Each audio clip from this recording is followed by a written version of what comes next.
All right, welcome to the Gateway API meeting. It is March 27, at least in North America. Thanks to everyone for making it today. Just a quick reminder that this is a Kubernetes community meeting, so we follow the same guidelines that everyone else does in Kubernetes, which really is just be nice to each other and follow our code of conduct. Thanks so much again for everyone being here. This is an open agenda, so if you have something you'd like to discuss, please add it to the agenda at any point. If you cannot find this agenda, please add something in chat or otherwise, and we'll make sure to link it to you. Also, a quick reminder, if you don't mind, we've been trying to track attendance, so if you can add your name to this list, it helps us understand what times work best for everyone. We've been trying to experiment with other times. I think we'll have another more Europe-friendly time coming up sometime soon, to be determined.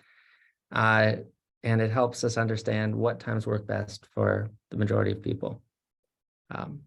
Yeah. Okay, so with that, let's get into the agenda. The first thing, this is from Nick, Shane, and myself, is just we have been trying for a while to figure out what our path to GA looks like. And I think we need to be very intentional about prioritizing things that are on that path to GA. So this doc outlines a path for us to do that. First, what is that 1.0 release that we've been all trying to work towards? In our opinion, that's GA for Gateway Class, Gateway, and HTTP Route. It's centralized conformance reporting, automated vulnerability scanning, and a migration to the production Kubernetes registry. Some of you may not have noticed, but we're still using staging images, which works for now, but we do need to move over to production sometime soon.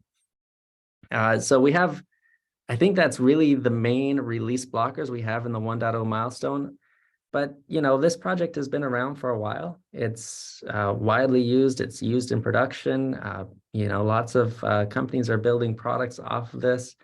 And it's really, not even accurate anymore to call this, not GA. We have people that are relying on this in production, and we need to make the OSS project catch up to that state. So what we're left with is this world where we have a limited set of capabilities, and everyone wants to get everything possible in, and there's only so much time.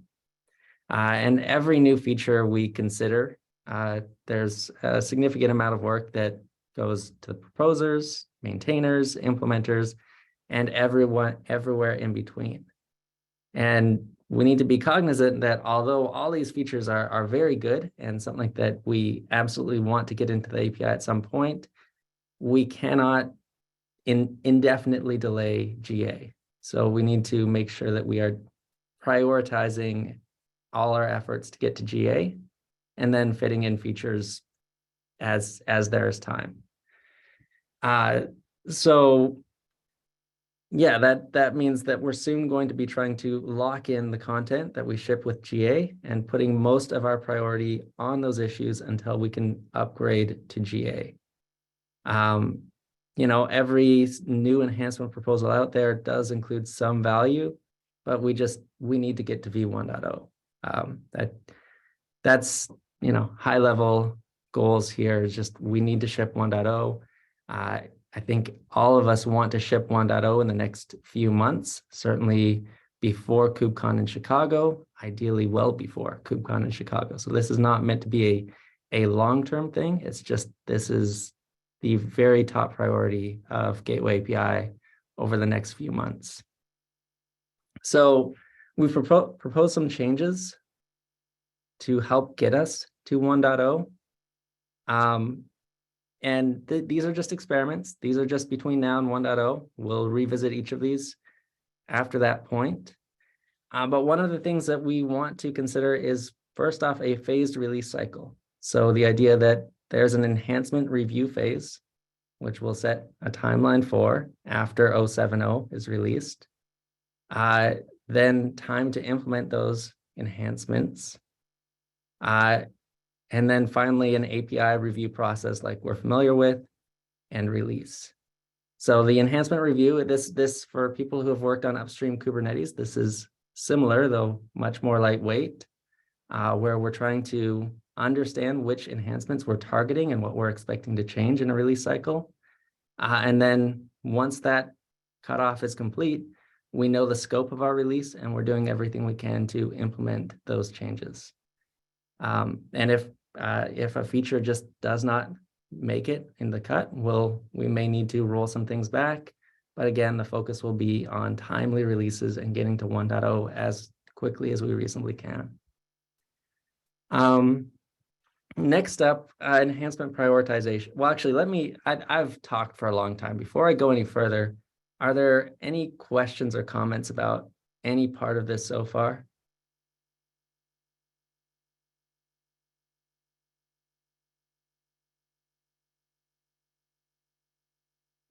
I would add the Cool. comment for anybody who's hearing this and is hearing GA before KubeCon. I wouldn't go promise that to anybody right away. Just that. But I mean, that's what we want to do, but don't go around, like turn around and immediately promise that. Give us a little bit more time to get that figured out. Yeah, you're right. That is something that I am very, very invested in delivering, but I have missed deadlines many, many times. So it is a goal. It is not a commitment. Yeah, good point. The next thing on this list is enhancement prioritization. The very top priorities are going to be basically anything that gets between us and releasing GA. So that includes, anything that when we go to SIG Network API review, anything that, say, Tim or Cal or someone at that SIG Network level considers a blocker between us and GA, that's going to be a top priority. Anything that helps improve conformance testing and coverage for existing features, taking features that we already have and trying to get them up to standard channel, clarifying ambiguities in existing features, and then finally, existing proposals that are awfully close and have a clear path to experimental, those will be prioritized as well. But really what is going to be less prioritized at this point, and really only if there's time, are the features that are not well defined today and are not critical between this and GA. That does not mean that we don't want them in the API. It's just that we have to, ruthlessly prioritize what we can accomplish in the next few months. And then finally, spreading the load. A big part of this is that there is a finite amount of maintainers, reviewers, approvers, etc. One of the things that we're trying to be very intentional about is spreading this load. I appreciate everyone who's volunteered. Last week, we added some new reviewers for conformance tests. Thank you to everyone who volunteered on that. I know that's going to be really helpful. And I know that more and more will come as time goes on. If you're interested in helping us get to GA, definitely don't hesitate to reach out. We can always use more help.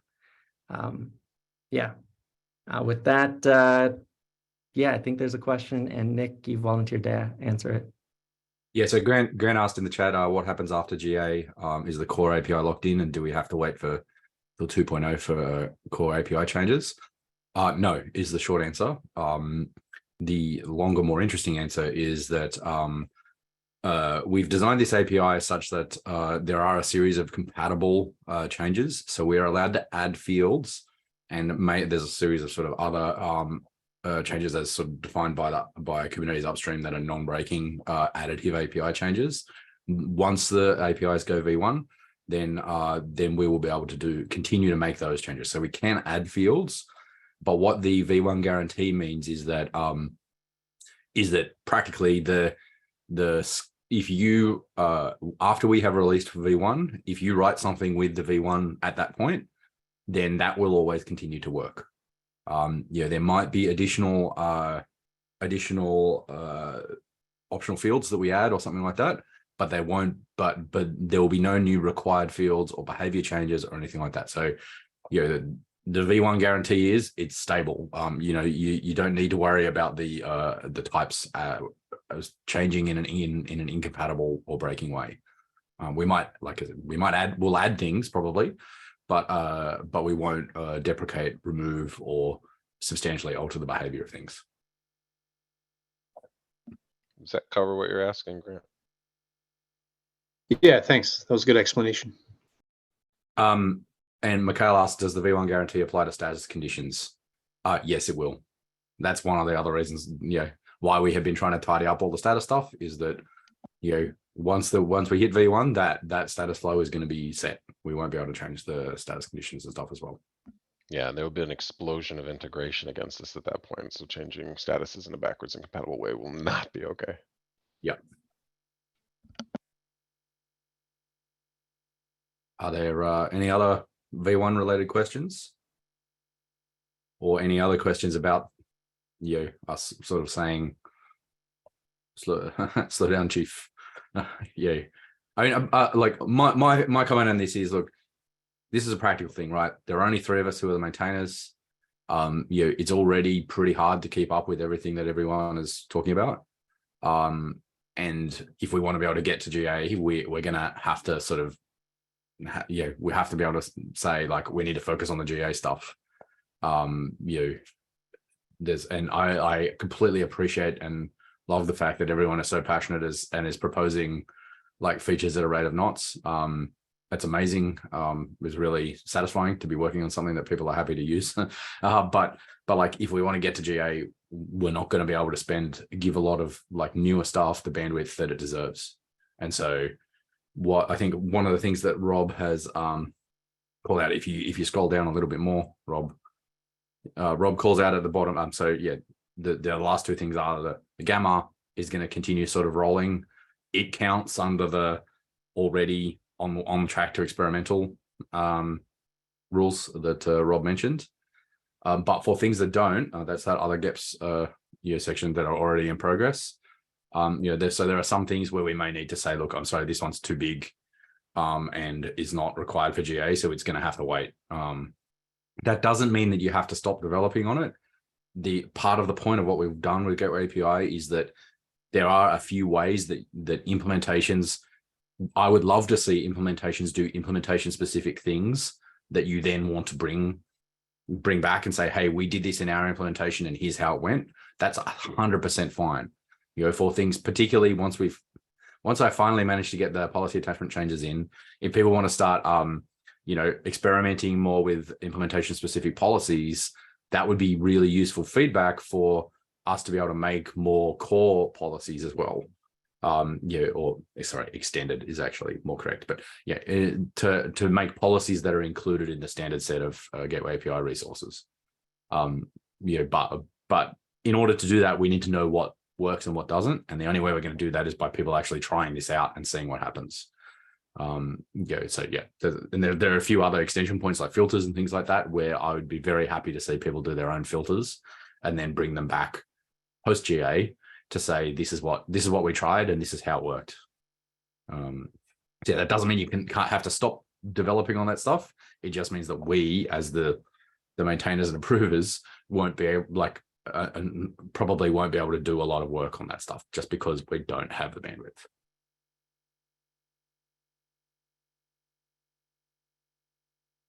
Yeah, well said. I think that's a really good summary. Definitely don't hesitate. If anyone else has questions, don't hesitate to reach out in chat, on Slack, wherever. This is really just meant to, you know, help us get to GA. I know probably everyone on this call would really benefit from the API formally being designated as GA. So all the products we're building on top can be on top of a GA API instead of a beta one. So yeah, that's I think we're all really excited about that, and hopefully we're just a few months away. And also, just to you know, restate what Nick already said, I don't want this to affect Gamma in any way. You know, Gamma is on a good track and it should continue. It's still a priority. It's, you know, very much still in line with this. Yeah. All right. Well, thanks everyone. That's that's it for that one. I think I'll keep on moving. We've got lots on the agenda. Next up, very related. You may have noticed I moved around some agenda items a little bit. I think we may be doing this a little bit more, but just again, trying to keep items that are between us and GA at the top of the agenda, and then items that may not be quite as GA important a little bit further down. So it looks like there's one hand. So Shane, go ahead. Yeah, I was just going to add, and I meant to add this at the end of the last section, that for anybody who's looking at the milestone V1 or the road to GA project board, don't consider those right now a perfect depiction of what we actually expect to be in GA. We are still doing the reduce part of the map reduce on the issues there. So just keep in mind that that will be in flux a little bit. Yeah, good point. Thanks in large part to Shane, we have been trying to do more project management. So there's a V1.0 milestone project board, more things that these are still in flight, but we are very much trying to work to provide a clear roadmap. If you have an issue that you feel like should be a GA blocker, please make sure that we're aware of it. And yeah, we want to make sure that GA blockers are very clearly highlighted.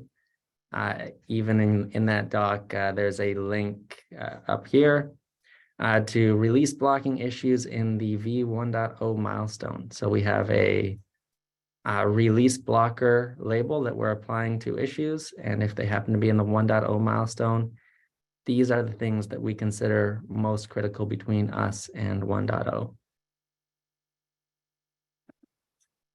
Cool.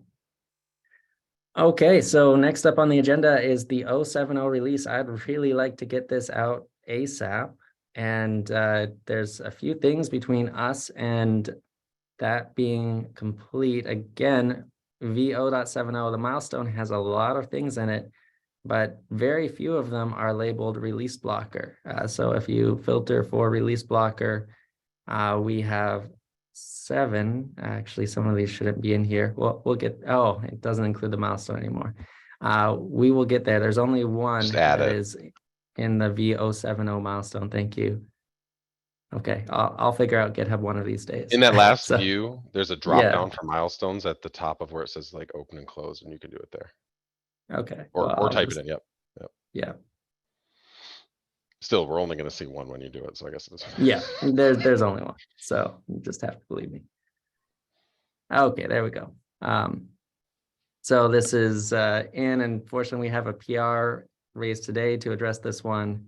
But again, only one thing currently labeled as a release blocker for 070. So we are, despite many more things being in the nice to have category for this milestone, they may just get dropped if we run out of time.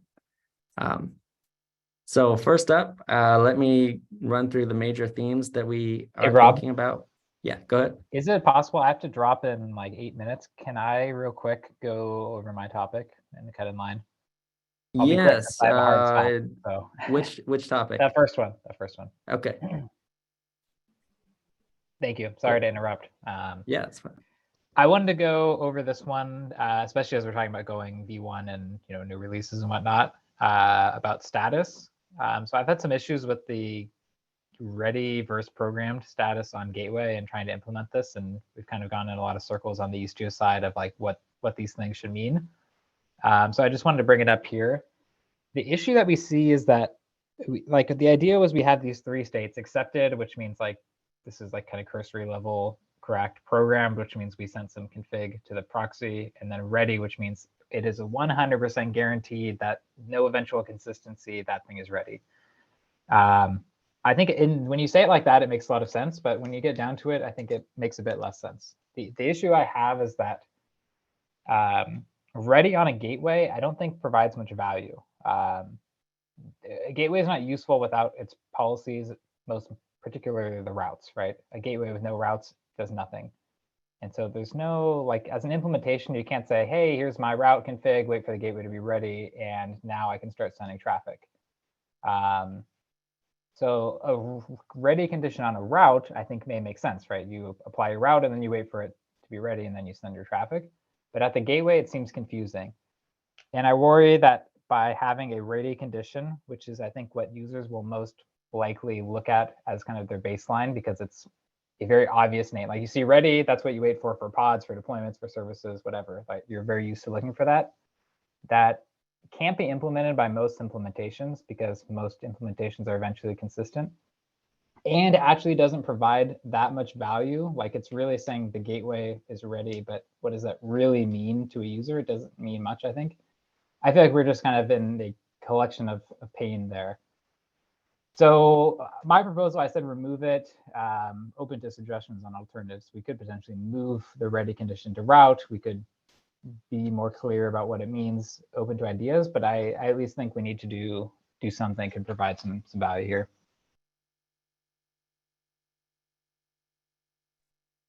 Out of curiosity, what does moving the condition to routes solve? It seems It like would we'd solve, still. so I think the main reason, correct me if I'm wrong, that this was added was for like a Knative style use case where what they want to do is create some routing config, wait for it to to be applied, and then start sending all the traffic to that new route, right? Mhm. So if it's on the route, that use case would actually work because you apply the route. Like as a user, you deploy a route, and then you want to wait for it to be ready and send traffic. Right, but wouldn't you have the same constraints? You know, how do you know that the data plane has been programmed and that everything has propagated across? So I think it's fair to say that actually one of the reasons that we moved ready to extended is that, as John said, it's actually very difficult to implement it in a lot of implementations. Certainly in Envoy, it is almost impossible to implement because the because of the way XDS works in Envoy, most of the way that people do it is you sort of have some intermediate model, and that model generates XDS config, and the XDS config ends up at Envoy. But very few people, I don't know of any, have the full like loop backwards to be able to say this config arrived at Envoy and it's associated with this Kubernetes resource. A lot of the time, which Kubernetes resource generates which config gets lost in the model. And so it's literally impossible unless you specifically build your entire data model to be able to say this change that got applied to Envoy applies to this specific, it came from this HTTP route. And so that's why we wanted to add programmed, because programmed means we sent this config to the data plane, right? It'll be ready soon. That's what programmed means. The config is definitely valid. Everything is good, and we've sent it to the data plane. Not the data plane has finished programming. That's the distinction between programmed and ready. Programmed is we've sent the config to the data plane. Ready is we're 100% certain that everything about the data plane is finished, and the config is ready and running, and you can pass traffic right now as soon as you see this. And so it's a much, much, much stronger guarantee that's actually extremely difficult to bordering on impossible to implement, at least for Envoy-based data planes. Sorry, Shane, you had your hand up and I kept talking. No, that's okay. You're covering some of what I wanted to say. I think I appreciate, John, that you're like raising this, especially since you've gone and tried to do it. Just so we're clear, the problem is kind of because, okay, so it's extended. So like, assuming it didn't exist, it kind of sounds like you could work with it not existing, like with everything else that does exist working. So I have slight confusion about that, considering that it's extended and you don't have to implement it. The thing that's confusing, I think, is that people don't understand what it means. Even in the chat, I think there's people misunderstanding it. And I think a user, like basically I went and said, okay, Istio can't properly support ready because it's very, very, very hard. And so I removed it. And then we have like our docs writers and users and stuff. Like we suddenly got 10 different people were messaging me like, what the hell? It's never ready. I'm like, well, technically the spec says that ready means this. You actually want programmed. And they're like, well, this doesn't make any sense, right? It's very hard to understand for users. So just to throw something else out there, which I'm not trying to put a wrench in the whole situation, but are you sure they're using the most recent CRDs? Because I have seen similar feedback from people using older Yeah, CRDs. yeah, I know it used to be different, and they are using it. Right. And I've seen because people have like scripts, right? using Like the older there's- CRDs with the newer version, and it no longer populates ready. Yeah, And I wonder yeah. if maybe that's part of the confusion, is they are on older CRDs. I think it John's possible? feedback is fair that, and Keith said it in the chat, that ready is a very heavy term. It is in very heavy term. Kubernetes. I agree with the general sentiment that it is still, despite all of our efforts, a little bit problematic to have a ready. I don't know what we should do about it yet, but I will be, I'm just getting back from a couple days vacation and I have like almost 100 notifications. I will get to this myself and start reviewing this probably tomorrow. So Yeah, so I think I don't want to take too long because John, you got to duck off. But I really appreciate you raising it as well. Yeah, I sort of only responded very briefly on that issue because I was sort of still thinking about it. I think right now we have programmed as the sort of this is implementable, and you can watch for programmed. But I agree that having both programmed and ready is confusing. The distinction is clear to me because I wrote it, but like I can see how anyone who is not inside my brain might find that that distinction hard. And so yes, you go, John. Yeah, no, thanks. Just real quick before I hop off, I just want to say thanks for letting me cut. And also, I think as we're talking about going GA, when we have this field that's very wonky and that I don't think anyone has implemented, that feels like something that doesn't make the cut for GA. I'd be worried about GAing a field that has no implementations. I have to drop, but one last thing, and my next thing on the agenda was just like a PR to get people to look at it. So I didn't have anything to talk about there. It's just, I don't know, some people may find it controversial. So I stuck it on the agenda. And with that, I will drop. Thanks, everyone. See you all next week.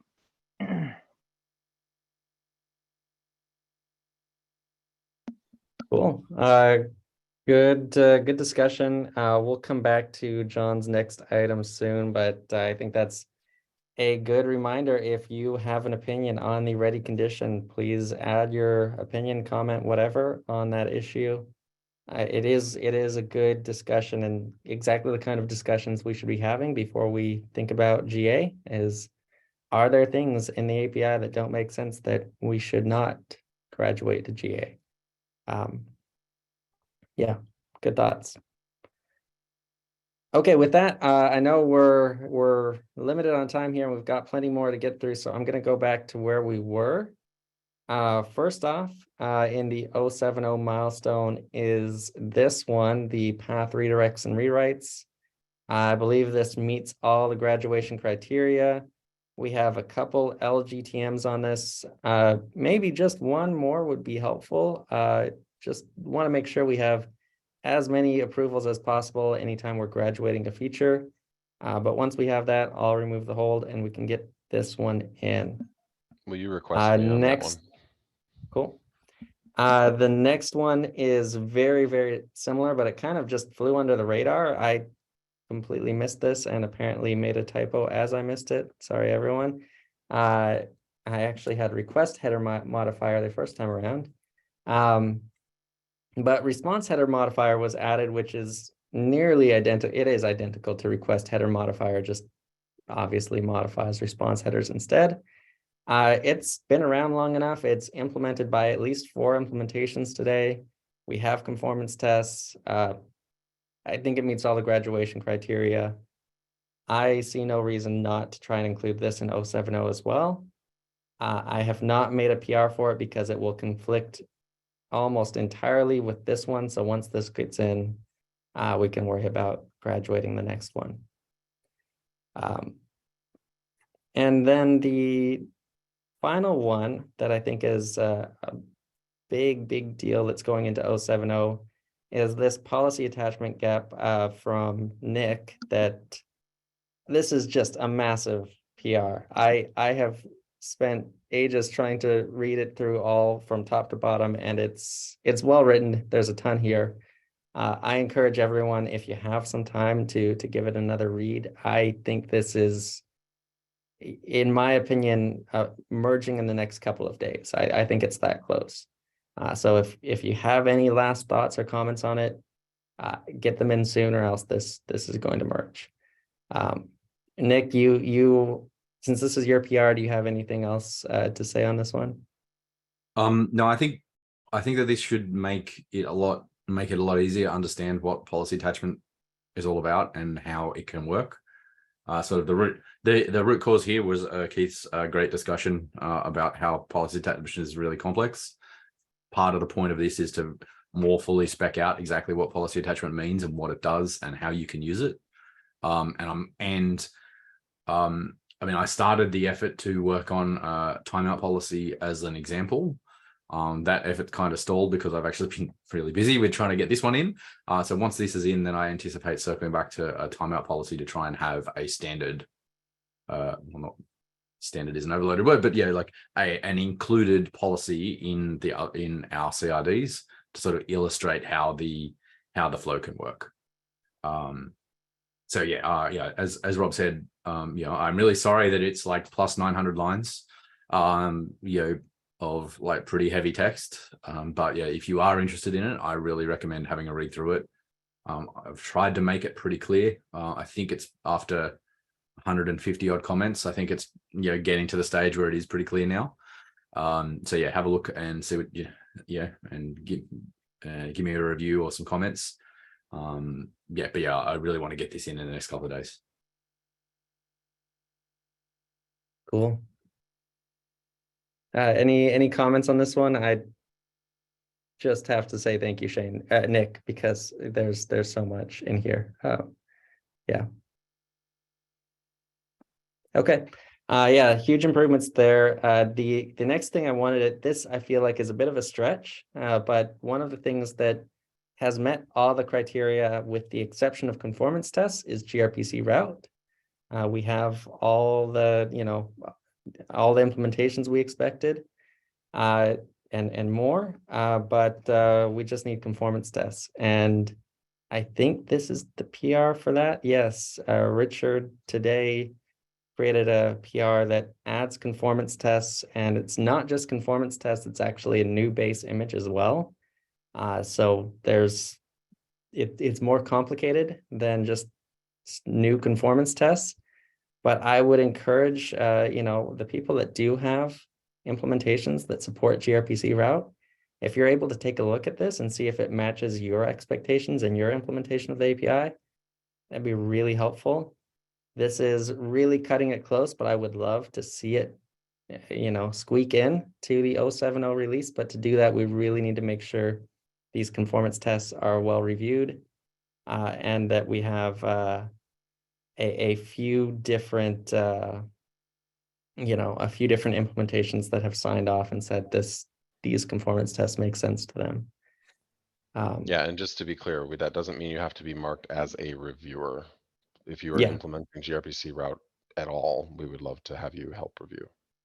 Yes, yes, that is, thank you. I know all this process, the Kubernetes organization and how we review PRs and whatnot is not obvious, but please, on any PR, you are very welcome to review. Don't feel like you need to be explicitly mentioned. Sometimes I will CC a couple reviewers that I'm thinking could be helpful. That is not meant to be, everyone that I think should ever review it. It's just, these people in particular, I love to see your perspective, but please, anybody out there, the more feedback we can get, the better it is. So in this case, there's a couple auto-assigned reviewers, but we really want as many people as possible. Yeah, good point. Candace, you had something in chat. Still trying to rewrite the GEP for TLS data plane.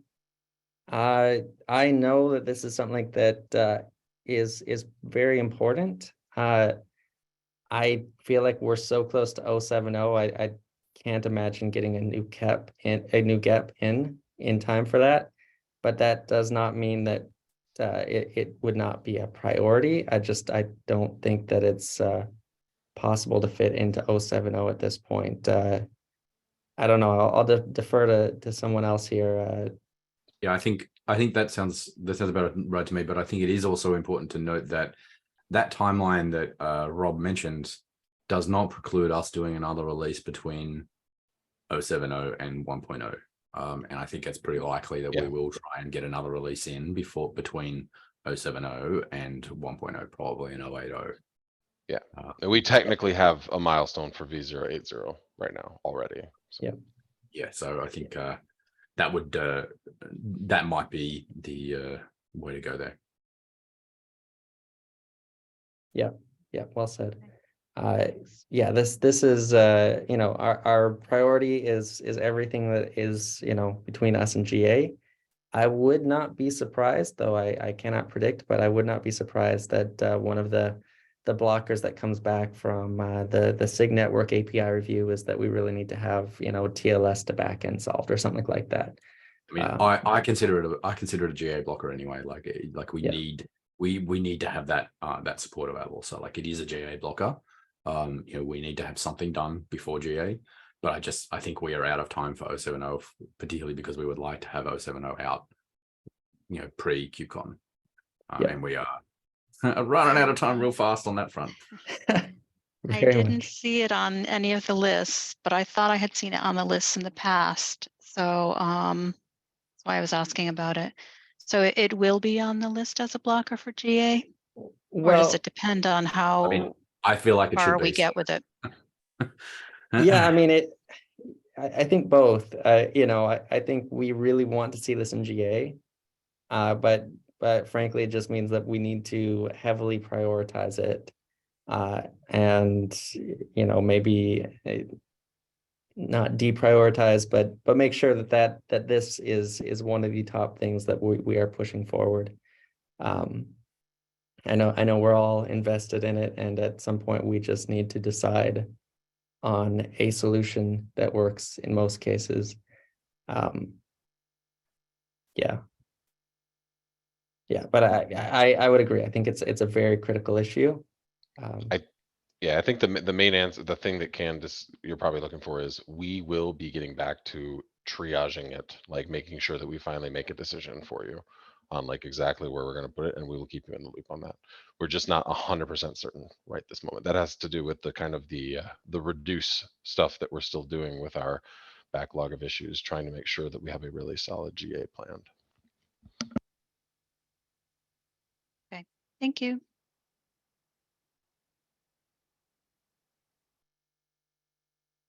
So, David, you're asking about, you mentioned that users can't specify upstream backend protocol. To clarify, is that something that is, how is that different from app protocol on service?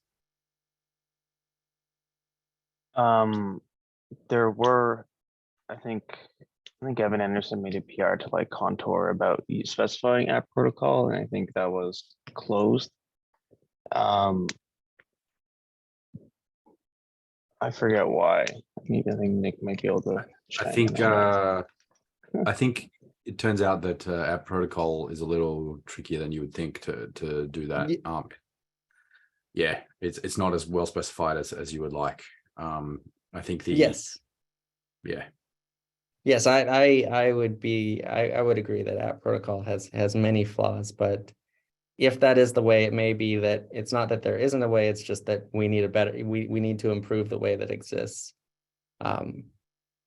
So I would be fine if app protocol was the way. If it's not, then similar to the TLS approach that we're taking, where it's like a meta resource, maybe then there's a meta resource to specify backend protocol.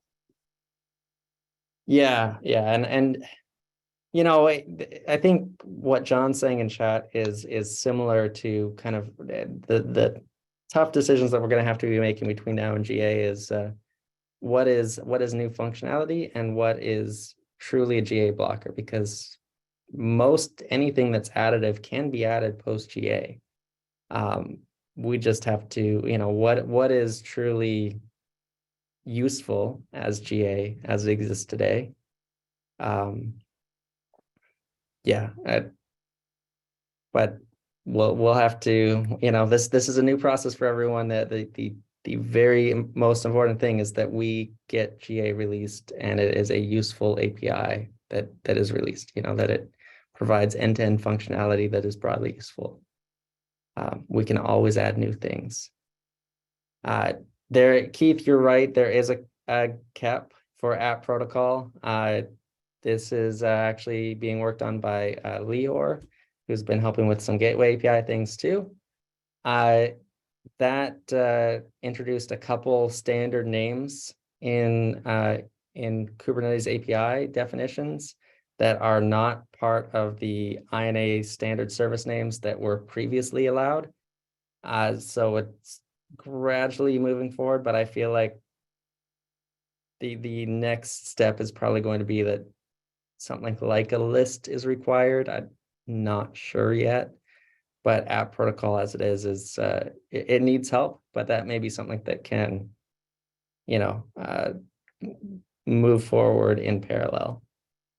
Yeah, I mean, the practicalities of interacting with a GA upstream resource, as we've said on a few occasions, are that adding new things there takes a long time, far longer than we would want to wait. So, yeah, so I agree that it seems likely that some form of meta resource will probably be the way to go for Gateway, for both the TLS and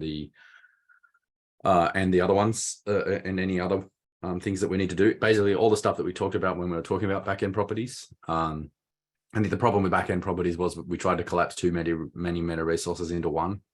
And I mean, I am worried that we may end up with the other problem, with the other side of that problem, where we have too many meta resources. But like, I'm hoping that we can keep this in mind and thread the needle and arrive at some reasonable middle ground that is actually implementable, and more importantly, not confusing across all the different use cases that people might want to put it to. I think the other problem with backend properties was it had a lot of interaction with what people expect out of Gamma and things like that, and that was where some of the sticking points came up. So yeah.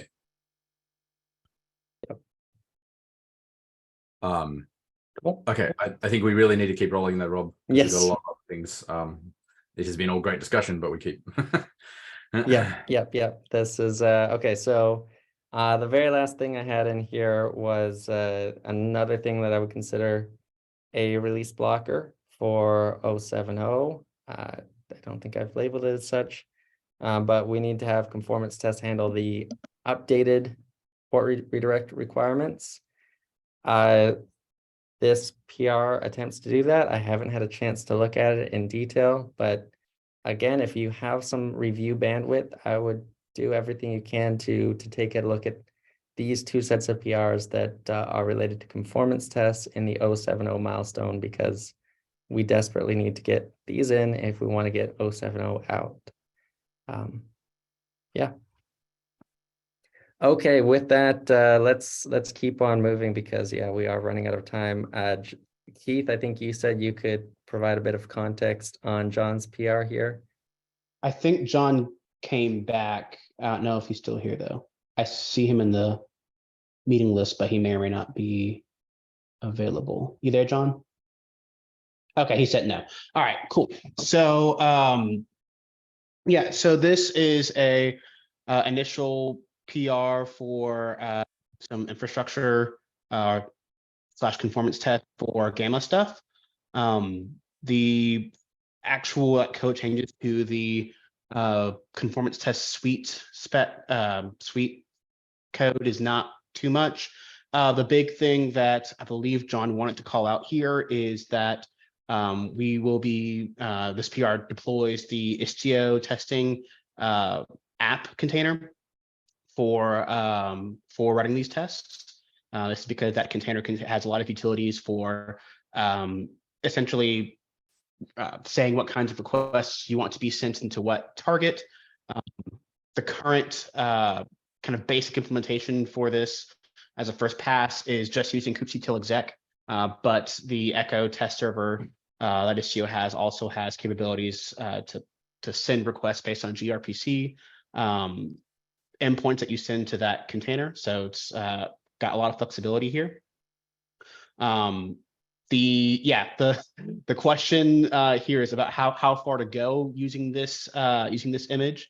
I took a stab at implementing something similar to this a while back and quickly descended too deep into the rabbit hole of integrating all the Echo tests functionality. John has I think a pretty good measured approach here that's fairly basic, and I think it's probably non-controversial. But if folks have any concerns on using Istio test container, the test image here in Gateway API tests, let that be known. I think in the past we've discussed potentially moving those that image into a kind of a what's what we're looking for, like a third party or external repo, or even extracting out Istio test suite or the test framework to be a bit more lightweight and generic, so that it can be better integrated into the Gateway API repo. But if you've got opinions on that, then feel free to let those be known here. Let me see, look, John had some stuff in the chat. So this is bringing a new app that has a full client server implementation that can do just about everything we would ever want to test. In parallel, we're also implementing gRPC support in the existing backend. Do we want this split world do you want to move everything to the existing backend, rebase everything to the Echo app? So like, how deeply do you want to integrate the Echo app into Gateway API tests? Again, if you have strong opinions on port forwarding, which is more complex, but a lot more performance versus kubectl exec, bring that here. John says via the chat, he'd personally like to keep most of the Istio stuff not in Gateway API, but use the image from Istio. It can be mirrored somewhere else. So yeah, that is kind of the summary. Yeah, this is awesome. Thanks, Keith and John, for the updates here. It's exciting to see just the initial foundations here of conformance tests for Gamma. I would say, I think as both of you kind of pointed out, that this is overlapping with the gRPC conformance test PR, which also would add another base image. It feels like there's maybe a future where we can use a single base image for all the things, even if that base image is pretty heavyweight. We'll see, but it definitely seems like we're going to need to find a way to include conformance-based images inside the core, inside Gateway API repository. So far, we've avoided that. Ingress controller conformance repo holds our current E2E base image for Echo server. Yeah, we're going to have to bring images into here, I think, and we can figure out the specifics later. I think, Nick, you wanted to say something? Oh, actually, no, sorry. It's just I had to dial in from my phone and so I'm navigating the risks of using Zoom on your phone. Nice. Cool. So I think I'd be open to using a different base image for gRPC conformance testing. It's just sort of the devil's in the details. I'd want to take a look at it to make sure that it supports everything I think we need.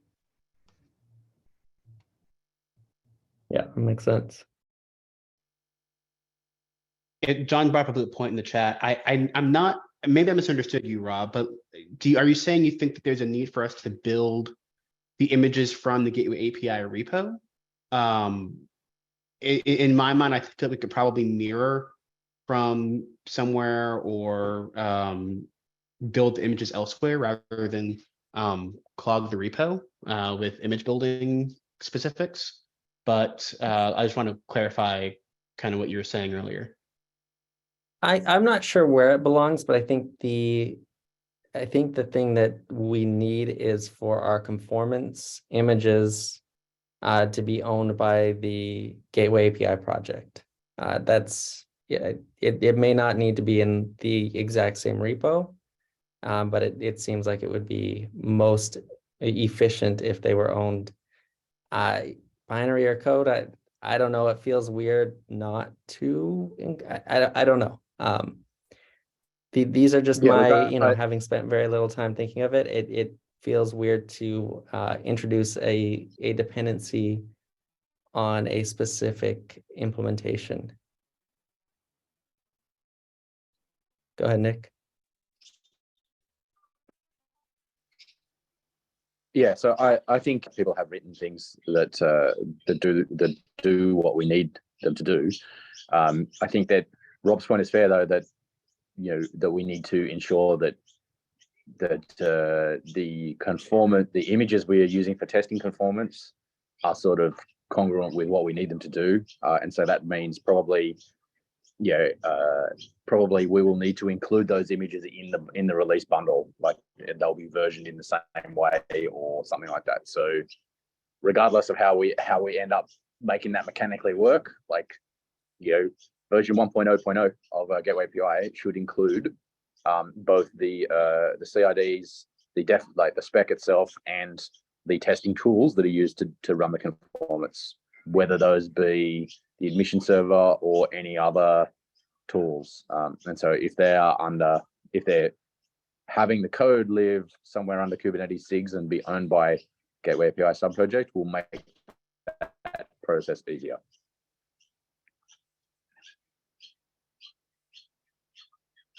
Yeah, I think that's a good summary of my point. And also, Shane, you're completely correct. We are nearly out of time. So let me move on from this one.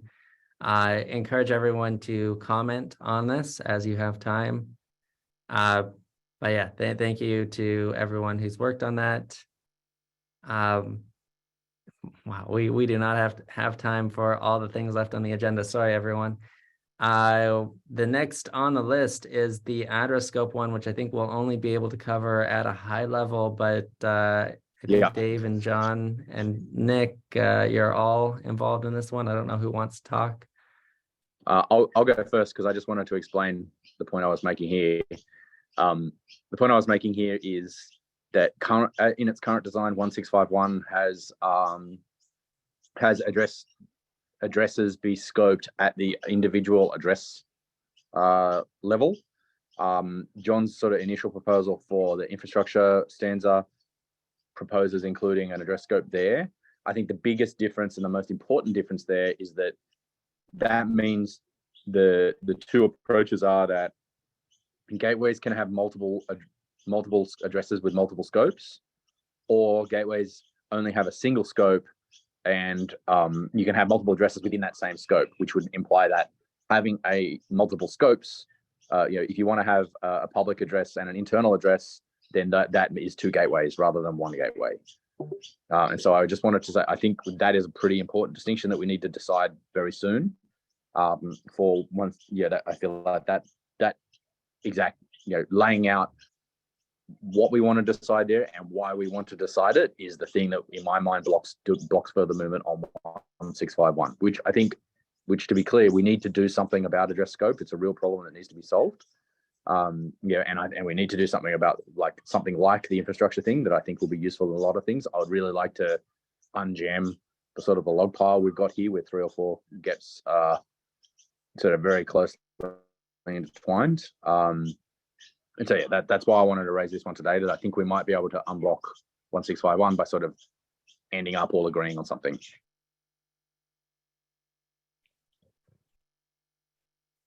Yeah, I think I don't want to speak for John, but I think in his GEP he said whatever the resolution of the scope discussion in 1651, I don't think John, you're opinionated about that.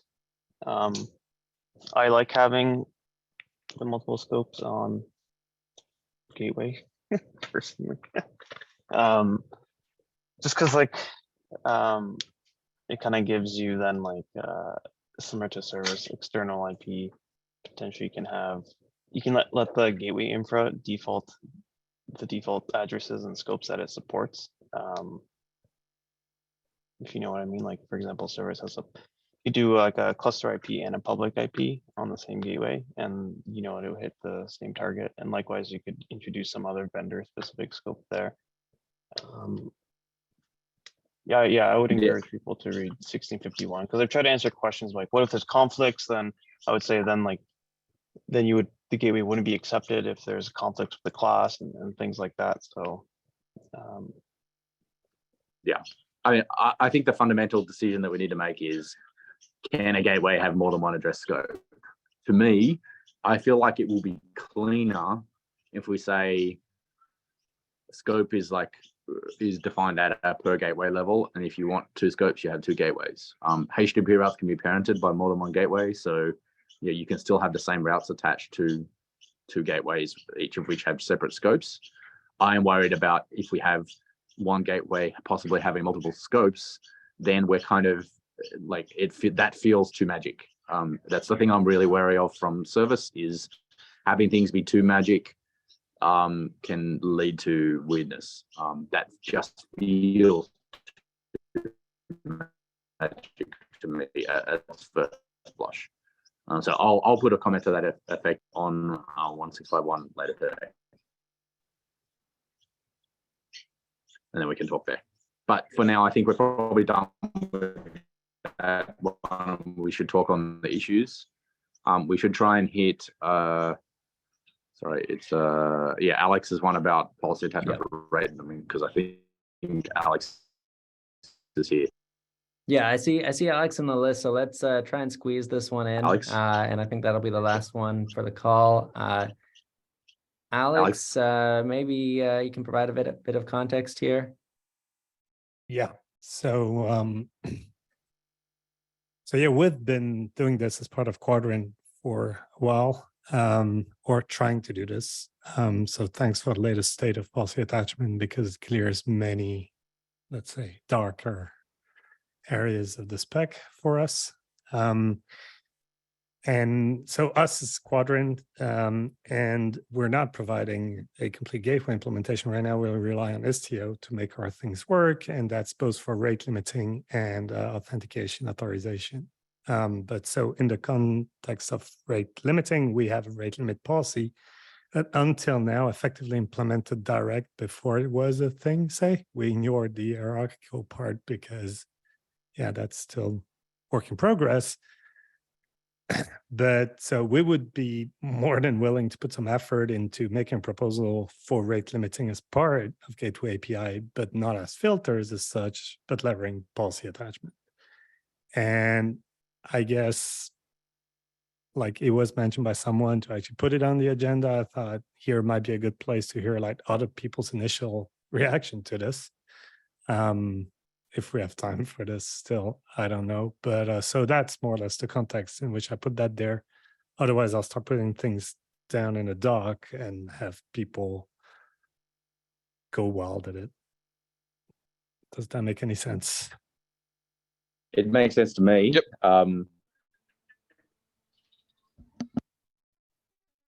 Yeah, I think that's definitely the way to go. Is the doc is the way to go. At a very, very high level, I feel like rate limiting could be done with either a filter, a policy, or both, possibly a combination of a filter and a policy. I've tried to allow for that in the new version of the. I encourage you to Alex to have a read through the new policy attachment update and see if anything's resonate with you there, and definitely start that doc and we can start talking about it. Like we said, I don't think rate limiting is not going to be like a blocker for GA, so the review bandwidth for it will come behind the other stuff. But like I said earlier, I don't think that means we should stop. It just means, that we'll need to talk about it more. Candice, we absolutely can revisit address scope next week. In fact, I think that discussion will probably be ongoing throughout the week on the issues as well. So hopefully we should have a better summary next week. Yeah, I agree with everything. I know we're at time, so I just would say as closing words here, rate limit feels like it belongs in the API somewhere, whether it's a policy or a filter, I don't know yet. I would love to see someone take it up and run with it. I do want to set expectations though, like Nick said, it's likely not something that is going to be considered a GA blocker. So although, I would encourage work to happen here, it's not going to get the same level of review, and it will probably be a slower review process and than other features that might be GA blocking. Yeah. All right. Well, thanks everyone. Lots that we didn't get to. Sorry for that. Definitely encourage everyone to take some time to read through the linked issues that we didn't make it to. And we'll take these and bring them up to the agenda for next time. But with that, thanks everyone for the great discussion, and we'll talk to you next week.